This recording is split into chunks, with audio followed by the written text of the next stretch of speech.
নবান্ন উৎসবের সূচনা অধিষ্ঠাত্রী দেবীর মন্দিরে। বর্ধমানের এই অধিষ্ঠাত্রী দেবীর মন্দিরে নবান্ন উৎসব দিয়ে জেলায় নবান্ন উৎসবের সূচনা হয়। প্রতি বছরই নবান্ন উৎসব ঘিরে হাজার হাজার মানুষের ভিড় হয় পূর্ব বর্ধমানের সর্বমঙ্গলা মন্দিরে। বর্তমানের এই অধিষ্ঠাত্রী দেবীর মন্দিরে নবান্ন উৎসব দিয়ে জেলায় নবান্নের সূচনা হয়।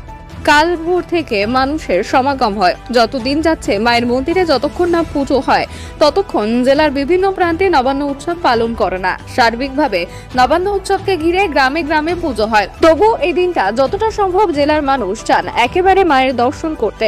এবছরও বহু মানুষ এসেছিলেন নবান্ন অনুষ্ঠানে। রবিবার সর্বমঙ্গলা মন্দিরে অন্নভোগ অর্থাৎ নবান্নের সূচনা করা হয় মায়ের কাছে ভাতের চাল রেখে।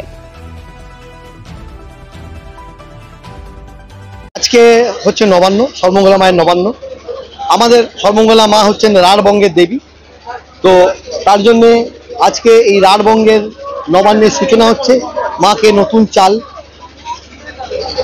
দিয়ে মায়ের চালের পায়েস, নতুন চালের পোলাও, নতুন চালের যে ভাত, এই সমস্ত দিয়ে মাকে আজকে আমাদের নিবেদন করে আজকে ভোগটা তৈরি হচ্ছে। এছাড়া প্রায় 21 রকম ভাজা আমরা আজকে করেছি, যেটা মায়ের আমরা মূল ভোগে নিবেদন করব।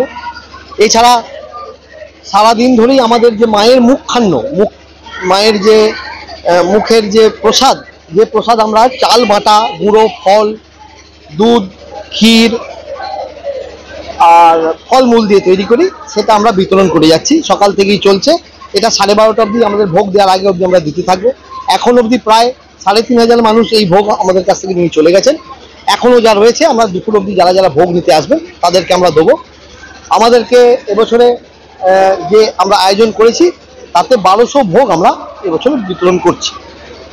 আর প্রচুর ভক্তের ভিড়। অনুষ্ঠানের শুভ সূচনা করতে আমাদের বিধায়ক এসেছিলেন, এলাকার কাউন্সিলর রয়েছেন, আরও পাশের ওয়ার্ডের কাউন্সিলর রয়েছেন, বর্তমানের প্রচুর বিশিষ্ট মানুষ আজকে এসেছেন। তারা নিজেরা হাতে প্রসাদ পরিবেশন করে আজকের এই অনুষ্ঠানটাকে আরও একটা গুরুত্ব বাড়িয়ে দিয়েছেন। আর সর্বমঙ্গলা মা রাঢ়ের দেবী, সর্বমঙ্গলা মা হচ্ছেন বর্ধমানের অধিষ্ঠাত্রী। মায়ের সঙ্গে বর্ধমানের মানুষের একটা আলাদা নিবিড় সম্পর্ক, এবং যার জন্য মানুষ বছরের এই চালের নতুন শুরুয়াতটা মাকে কাজ করেই তারপরে শুরু করে। আমি সঞ্জয় ঘোষ, সদস্য শ্রী শ্রী সর্বমঙ্গলা ট্রাস্ট। আমি এখান থেকে আজকের দিন থেকে না আসা, কি বলবেন? নবান্নের জন্য নর্মালি আমরা প্রায়ই আসি, সামনেই। কি মনে হচ্ছে এখানে এলে যেটা মোটামুটি আশা করেন সেটা কি পূরণ হয়? অবশ্যই অবশ্যই। বর্তমান তথা গোটা পশ্চিমবঙ্গে তো সর্বমঙ্গলা মন্দির এখন খুব ভালো নাম করা যায়। সেই জায়গাতে এখানকার আপনারা বাসিন্দা কেমন ভাবে? দেখুন, আমি বলতে গেলে বলবো আমার সামনেই বাড়ি, ঠিক আছে? এখান থেকে বেরিয়েই হচ্ছে আমার বাড়ি।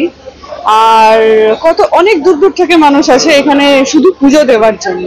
তো আশা করছি যে এখানে যে যাই প্রার্থনা করেন আশা করি পূরণ হয় সেটা। অবশ্যই, একদম অবশ্যই।